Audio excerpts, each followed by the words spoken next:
A historic day downtown. Hundreds of people gathering for the dawn at the Alamo. This noon, Sarah Costa tells us why some people travel across the state just to see it. And construction work continues on several major highways. We have alternate routes that you need to know throughout the week. Live from KSAT12, the news at noon starts right now. And we start with a fire. Investigators saying they have their suspicions about this fire that broke out in the middle of the night in a backyard shed. So they're trying to figure out if someone purposely started it. The shed behind a home in Dignity Hill neighborhood, all on North Palmetto Street. Katrina Weber explains why another discovery elsewhere, a woman with burns, may prove to be a crucial connection. This is the calm after a small firestorm that raged through a backyard shed. Neighbors in the 700 block of North Palmetto captured video of the flames and commotion that woke them up around 1 this morning. So I got up and we went to the back door again, and it was ablaze. I mean, just 7-8 foot flames. Samantha Diehouse and her boyfriend lived next door to the shed that burned. The fire also spread to their backyard fence. I think even 1 minute later would have been probably our house too. They called 911, but the fire and heat stopped them from doing much else. Property damage wasn't their only concern. They also were worried about people. For me, it was a little bit scary just thinking, okay, I just don't know if someone's here at the time, because like I said, there are usually people that live in that shed. As it turned out, firefighters did not find anyone there, at least not inside. While firefighters were busy here, they say police got a call about a woman just a few blocks away who was suffering from serious burns. They say they're still investigating whether there's a link between her and what happened here. They're also working to confirm exactly how this fire started. Samantha Diehouse is just glad it ended before it cost her and her boyfriend their home. Katrina Weber, KSAT 12 News. And fire crews also investigating a different fire this noon, this one destroying a Southwest Side home last night. Firefighters called to Echo Port Drive, not too far from Loop 410 and Old Pearsall Road. Firefighters said that they arrived and found flames shooting from both the front and the side, rather the back and the side of the house. They had to evacuate the homes on both sides of this home and able to get 2 of 3 residents from inside out safely. Fire officials say it's unclear if the 3rd resident was inside at the time. Because of the damage, that house will likely be demolished. And this noon, police still investigating, working to learn who shot and killed a man on the city's west side. Now, officers tell us the investigation started around 10:30 last night. This is the 300 block of West Sherrill Drive near Northwest 36th Street. So far, police say it appears that someone fired a gun into a parked vehicle, shooting and killing the person inside. Right now, police say they have no witnesses. It seems the work is never done when it comes to construction around the Alamo City, and that means you drivers need to keep an eye out for closures. Traffic Authority Stephen Cavazos has a look at some of the projects around town and how you can avoid them. Drivers are on the move this March, but guess what? So are TxDOT crews, which is why we're going to see a lot of road closures out there this month. So let's talk about what's happening this week along Loop 1604 on the north central side of San Antonio. Electrical work. Now, this begins Monday, March 6th, and will take us all the way up until the end of the work week, Friday, March 10th. This does start at 9 in the morning and should wrap around 3 in the afternoon. What we will see out there are westbound to eastbound turnaround short-term full closures. I know that's a lot, but it'll be right there at Loop 1604 and Lock Hill Selma Road. We're not done yet. Let's go ahead and get a jump over here to Loop 410 on the west side of San Antonio, where bridge work will actually take place. Now, this also starts on Monday, March 6th, and this will take us up to Wednesday, March 8th. Now, this one is overnight, so 9 in the evening to 5 in the morning is when you will see full alternating closures of the main lanes in both directions right there at Valley High Drive. So watch out for crews there. One last jump over here to, 281 north side of San Antonio. Intersection work will begin on Tuesday, March 7th, and that will also take us up to the end of the work week on Friday, March 10th. This begins at 9 in the morning and should wrap hopefully around 3 in the afternoon. We will see various lane closures on the frontage roads right there at Bulverde Road. But you can also scan this QR code that's now on the screen that gets you to our KSAT traffic page, and there's a full list of all the current closures that are happening right now in and around the Alamo City, so know before you go. Thank you, Stephen. Let's take a live look out at the Alamo City. So this weekend, a couple picture perfect days across the Alamo City. Did you get out? Did you soak in the sun? I did. I got a little sunburn. I even had sunscreen on. I must have really soaked it up. All right. Justin, not too much sun out there right now, though. No, it's clouded up, and yes, it was a fantastic week. We had blue skies, dry air. That dry air went away though last night. Then the moisture came in. We started off with some fog and drizzle this morning. It was kind of a damp start. Still holding on to some of those morning clouds, although they are beginning to break up. We've seen some peaks of sun here and there, and then now starting to see quite a bit across the area, with the exception being San Antonio. We still got a nice little patch of clouds over us at the moment. It'll be warm this afternoon, warm and humid.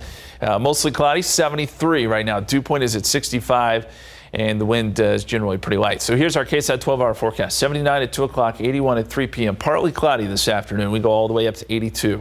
And then down into the 70s this evening. Clouds fill back in overnight. And we'll do it all again tomorrow morning with some fog and drizzle to start, and then some afternoon sun.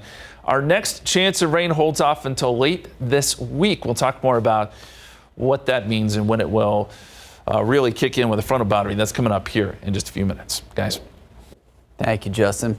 Hundreds of people, not just here from San Antonio, but across the state, across the country, gathering today in front of the Alamo before sunrise, honoring those who fought and died in both armies in the final battle of the Alamo. The Dawn of the Alamo event today marking 187 years since that famous battle.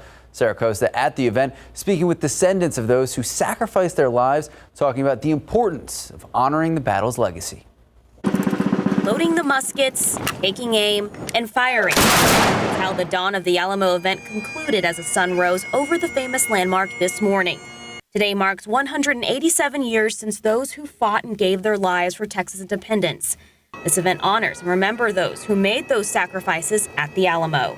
Gary Foreman says he helped establish the event 37 years ago along with the San Antonio Living History Association. He says it's important that we learn to embrace our history. Other historic districts around the country and the world would give anything to have this kind of history in their own backyard. His wife Lori is a direct descendant of Davy Crockett.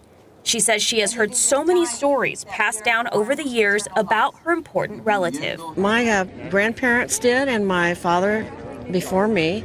I have to continue to honor him. Families not just from San Antonio, but across Texas were at the Alamo today, like Charlie Stevenson and his sons, who says he wants to teach them about their heritage. It's very, very special in my heart to have my boys here and experience this heritage and to honor those that fell here 187 years ago.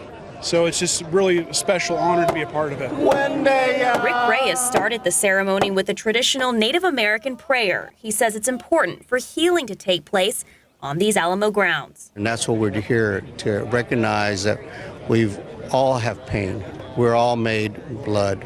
We're all made from the same dirt. So we recognize that we have ceremonies here, and now I'm bringing that information to them. That's why it's important for me to be here. The Alamo also opened the Alamo Collection Center last week, which of course features the Phil Collins collection in a 10,000 square foot gallery, which is now open to the public. From the Alamo, I'm Sarah Costa, KSAT 12 News. Beautiful weather over the weekend here. What you're looking at, not so much. More snow and severe weather for western states. Some communities have gotten as much as 10 feet of snow, and there could be more coming.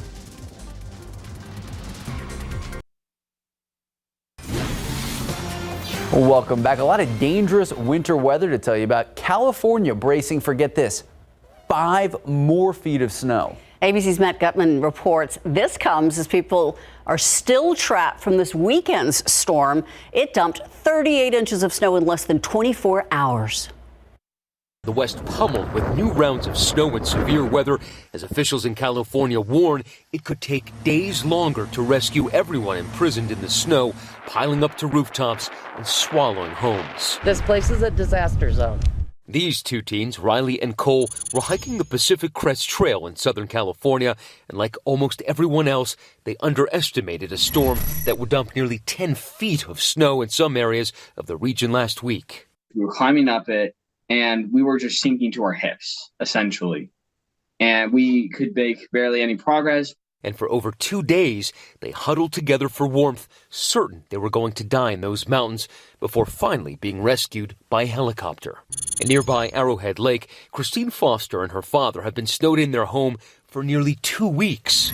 Their cabin now surrounded by 9-foot walls of snow. We have snow plows, but it's just too thick and it's too hard, and they're just not equipped for this kind of ice. It's just too much.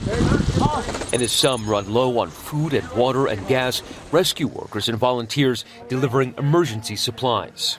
This is how we have to get people out of the snow. And as crews work round the clock to dig the region out, officials say crews have removed more than 2,000 Olympic swimming pools worth of snow from San Bernardino County alone. And speaking of weather, taking a live look out there right now, 73 degrees. So we know Ursula out and about, got the sunburn, wear SPF 100. Justin Horn, did you make it outside this weekend? Of course I did. He had honey-do list. Long list. Yard work. That was at the top of the list. We got a lot of that done, so there's that. It was a good weekend for it. The aquifer still suffering, down 0.4 of a foot to 636.1. We need rain so very badly. There is some in the forecast. In your pollen count, look at that list. Oak is there. Molds are actually light at 240, but oak leads the list moderate, 270. Hackberry, mulberry, pine, elm, all the trees. All the trees are in the list. We'll talk about the extended forecast, which does, again, include at least a little bit of rain. That's coming up.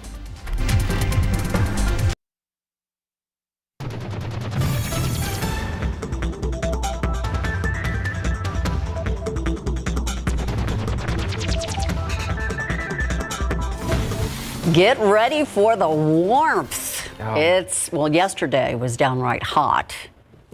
Yes, it was in the 80s yesterday, but we started to feel a little bit more of that humidity, and the humidity has increased even more so today. It really is thick out there. Warm, humid. We got oak pollen. It feels like spring out there. There's no doubt about it. Let's go outside and show you the situation right now. Now, if you were watching at 9 o'clock, the sun was shining through already, but the clouds filled back in. We've got a patch of clouds, morning low clouds that are still holding on across the city of San Antonio. They will go away, and once the sun comes out, this number will be taking some big jumps. But right now, 73, dew point is at 65. That's thick air. We've got a light wind. So as you look at the satellite picture, and this really does tell the story, you can see the clouds breaking up. So around Carrizo Springs, sun is out. Pleasanton, sun is out. Gonzales, the sun is out. But right here, still got a good patch of clouds that's keeping the sun from shining through around Bexar County and Medina County. That probably changes within the hour. Temperatures. Look at Carrizo Springs, 86. The sun is doing a lot for temperatures there. 85 in Cotulla, 73 Gonzales, 81 Victoria, 70 in Kerrville, still mostly cloudy for you. And out in full sun out there in Del Rio, it is 78 right now. Around Bexar County, coolest spot up there on the northwest side, Helotes, checking in at 69 at the south. Dew points, they stay elevated pretty much all week until we get to Friday. That's when a frontal boundary slides through. This does a couple of things for us. Cools us down, brings some rain chances with it, and dries us out a little bit. For one day at least, Friday into Saturday, I think probably some drier air. So humid until then.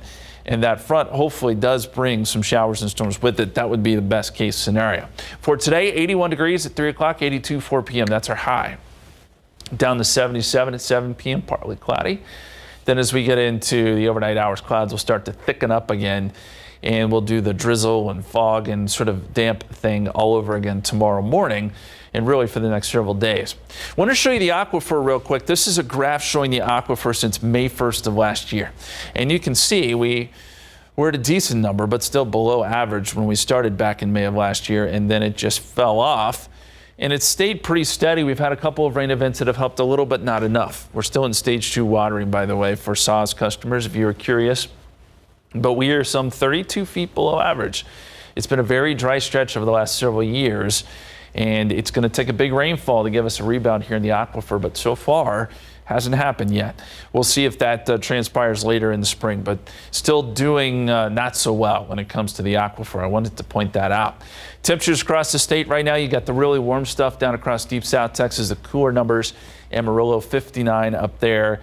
And there is a frontal boundary up across North Texas that is trying to sink south. And as it does, that'll bring some cooler air into North Texas, but not here. We stay warm and humid all through the week. This is fast forwarding to Wednesday, 5 o'clock. There will be some cool temperatures up here, maybe Wichita Falls, Amarillo. But down across deep South Texas, we're still warm. This front just can't push any further south.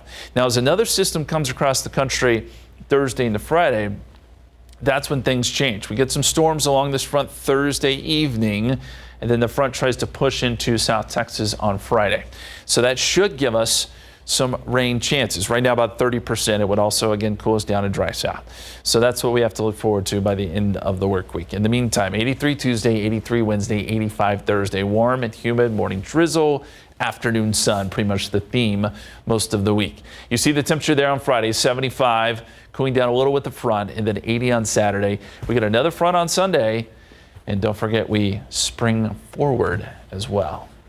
Extra day, extra hour that day. I'll take an extra day of sleep too if we're just throwing it out All right. there. Yeah. You actually sure. lose I'll an give hour. you that. You actually lose an hour of sleep. I was gonna say I counting? don't think this works for anyone. Plus, as someone who goes to I said sleep an earlier, extra hour of the day. That's correct. Yes. I look at it on the bright side. My well cup done. is half full. Well, you know what? We'll look at it on the bright side when we talk Spurs. The bright side is we're probably going to have a top pick because we keep losing games. We're going to have highlights of what happened yesterday in just a few moments. And the real bright side of being in San Antonio, we have state champs right here in the Alamo City. Clark Cougars bringing home the trophy. We're going to explain what happened and what comes next. Good morning. Welcome back. Go Spurs, go. We got to keep saying it. We're not going to lose faith in our Spurs. It's not this year, it's the future. They resumed that I-10 rivalry last night. Back-to-back, home-and-home series, two sides, San Antonio and the Rockets. San Antonio scored first. They went up 10-2. And look at this. Look at the effort at the rim. We love to see it. Devin Vassell missed the layup. Dominic Bartlett tipped it in 14 seconds left in the first. Houston then went on a 24-8 run, closing out the Flames to lead 38-24 after one. Spurs center, Charles Bassey, there he is, working down low, making the layup. Spurs trail by 5. Timeout Houston, final seconds.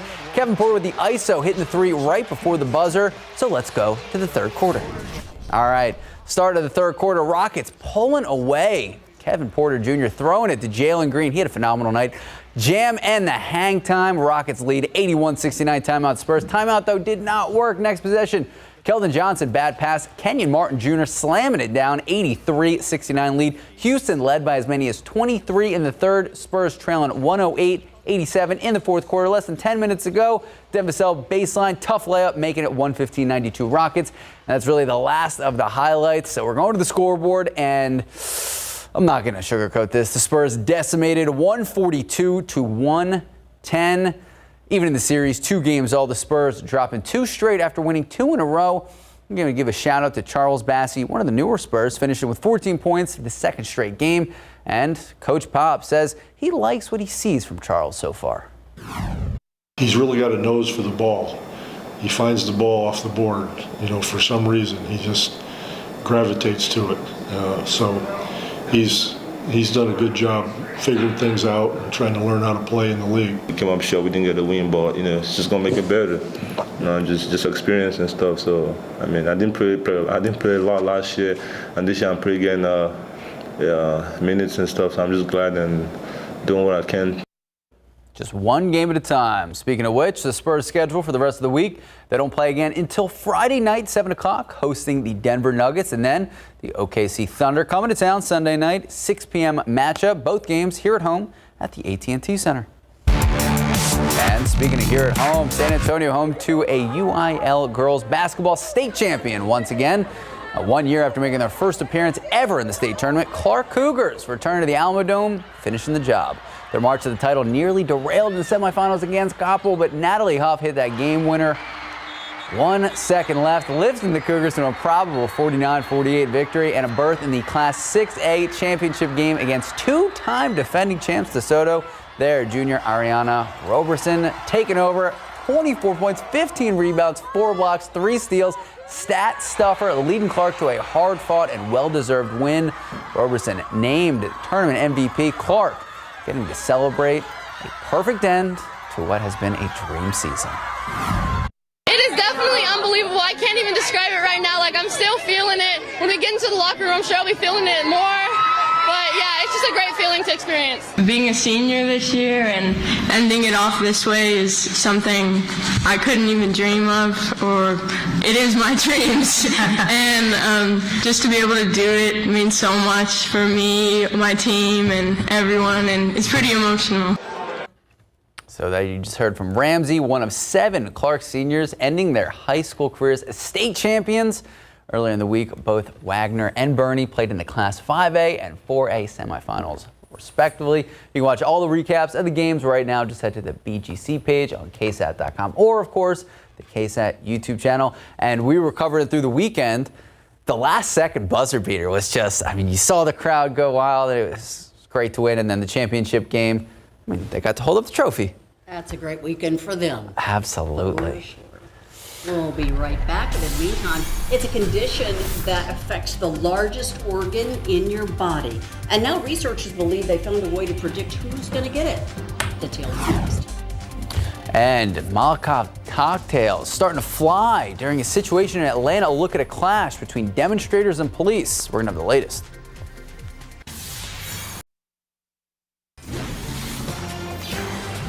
Yet another example of why kids should not have access to guns happened this weekend.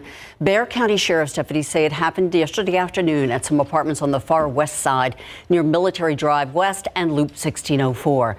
BCSO tells us that a 9-year-old and an 11-year-old were playing with a gun.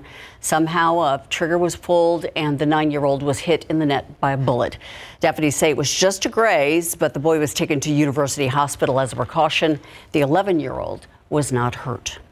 This is a prime example why we can't make weapons accessible to children, that we have to keep them locked and secured at all times. Right now, it's unclear which boy had the gun at the time of the shooting or where the gun came from. The rightful owner, though, will face charges likely. This is the second child shot and hospitalized in a span of just 3 days. And a driver recovering today after losing control, crashing into a utility pole that nearly split the car in half. Now, this all happened just before 3 p.m. yesterday. This is Roland Avenue. It's not too far from East South Cross and South WW White Road. Firefighters having to cut the driver out of the vehicle. That crash actually leading some problem in the power in that area as well. All right, now to the latest out of Ohio. Today, the NTSB investigators, they're expected to be at the scene of the second Norfolk Southern train derailment in Ohio. It happened just more than a month after the toxic derailment in East Palestine. So take a look. Dashcam video capturing the moment 28 of the 212 cars got off the rails.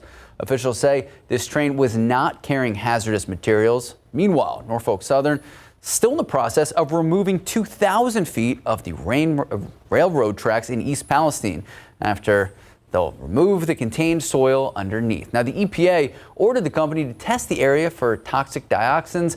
Many residents there remain frustrated and outraged, understandably so. They're demanding to be evacuated during that testing.